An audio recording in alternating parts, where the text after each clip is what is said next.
My name is Dan. I'm one of the founders of St.Burgs, alongside my brothers Jed and Kane.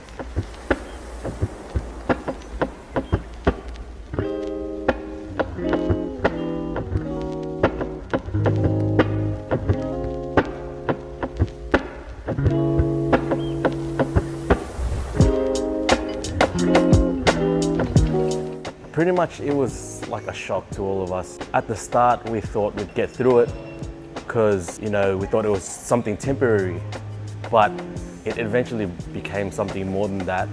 And as I said, we didn't really prepare ourselves in the sense that, since we thought it was temporary, we're like, oh, we'll be fine. But then as it kept getting extended and the more serious it got, we kind of like started to feel it in terms of like customers coming through or even paying our bills and all that sort of stuff.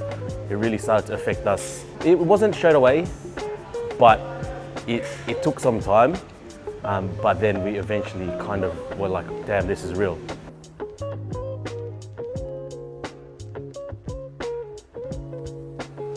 So with us, right, a lot of customers like to dine in. So dine in, we've got beers and all that sort of stuff. So it's a good environment, a good atmosphere to have, to eat. Nothing too fancy or casual. Once that closed down, we were only able to stay open for takeaway, pickups and whatnot. And for us, phone orders were keeping us going, but our main platform was the delivery, which was Uber Eats, DoorDash, Menulog. But there was a tough part in that because we tried to stop our customers from using those platforms because we lose so much of a percent on it. I think we pay 35% whatever we earn through Uber. And so that's massive. And during the pandemic, it was like we had to rely on that, but we're also losing at the same time, right? So what we had to do was inflate the prices. We inflated the prices to the point where we were pretty much passing on that 35% to the customers. We weren't forcing the customers to buy it. We weren't giving them that only option, but it was kind of one of those things where if it's inflated 35%, it will stop the customers from using that app and call us instead. And that's when we had to start our own personal delivery system. That was just through phone though. So that was phone. Most customers who call us already know what they want. So that wasn't the tough part. It was being able to kind of convince them or kind of move them off that platform and onto our own personal one. So we didn't lose too much money. That was the very start though. But as we got on, it got worse. So we had to resort in finding drivers. We couldn't find drivers, so us owners would personally deliver them ourselves. And I had no problem with that, because at the time, before the lockdown, we actually weren't really working. We were just behind the scenes. We were never in the kitchen anymore. So we trained our staff to be able to look after the stores, and we just do all the back end stuff. And that was for the longest time. So number one, to save money to last this whole pandemic, we had to cut hours, we had to cut staff, and a lot of people were losing their jobs. And unfortunately, I didn't want to do that to our staff, but we had no choice. It was, if we were to survive, we had to make that tough decision. As we thought we were getting better, started preparing for the newest easing of restrictions where you started off at 20 customers inside the store, then they were going to move it to 40. We prepared for that. And so the next day after we prepared for that, they announced we're going back into takeaway. So we lost money in that, like preparing for all that stock because we thought we were going to go back to normal. And so that was our turning point. That became the worst part about this whole lockdown. The stage 3 one, we got through it.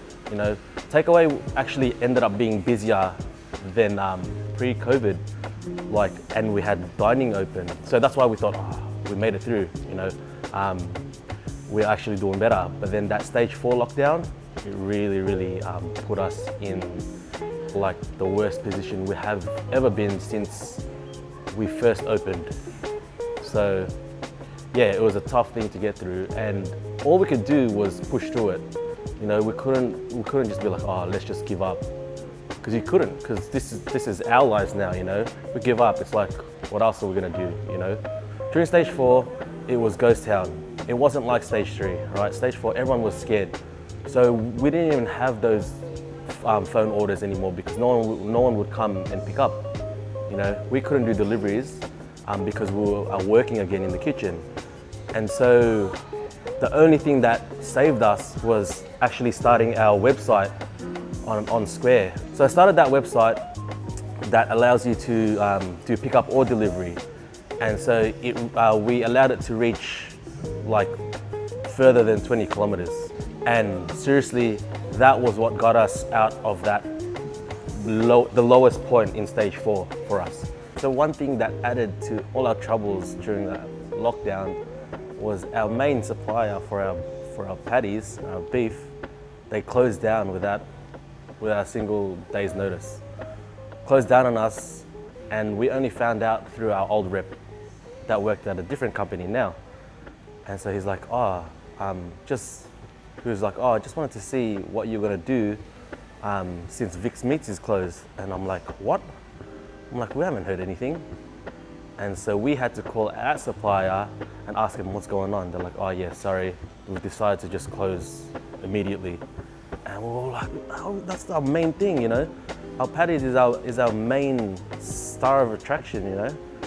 And so, you know, we had to like really, as quick as we could, find another supplier. And luckily it was a good company, and the rep there already knew us from, you know, the previous company. So that was probably the worst of it. Some of our other suppliers, like the chicken place, they had outbreaks and stuff, so they had to close too, and we had to find another supplier for chicken too. So it was tough because that's where most of the outbreaks were going on, all those factory type of things. So that was another challenging part on top of whatever it is we're already facing. I think closing down was not something that we would have like thought about. As hard as it would have been, we would have kept pushing until the very end, until we couldn't go anymore.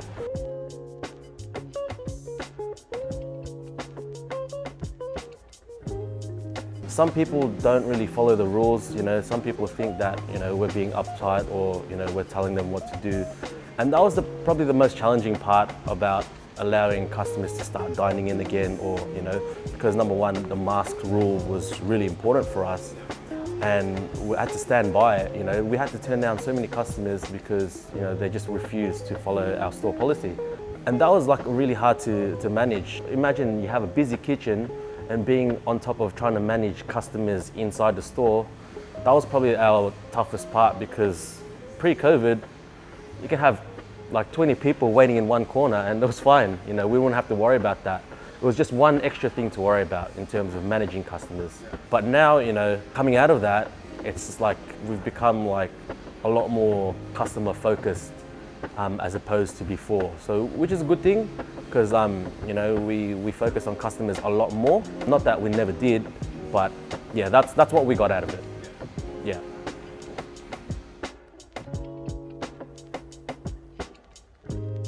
Oh yeah, definitely. Thanks for supporting us through this tough time. At times where it was ghost town, that was tough, but like customers still kept coming, and a lot of the regulars just keep coming back. So I'm thankful for them. At the end of the day, we wouldn't be like how we are without customers, you know. We do it for them. So big thanks to them, and thanks for being patient and you know, going with our store policies and all that sort of stuff. Yeah, pretty much that's it. People who don't know St.Burgs, where have you been? Like, come on. Seriously. Customers who haven't come through, they'll definitely won't forget it. I know that for sure.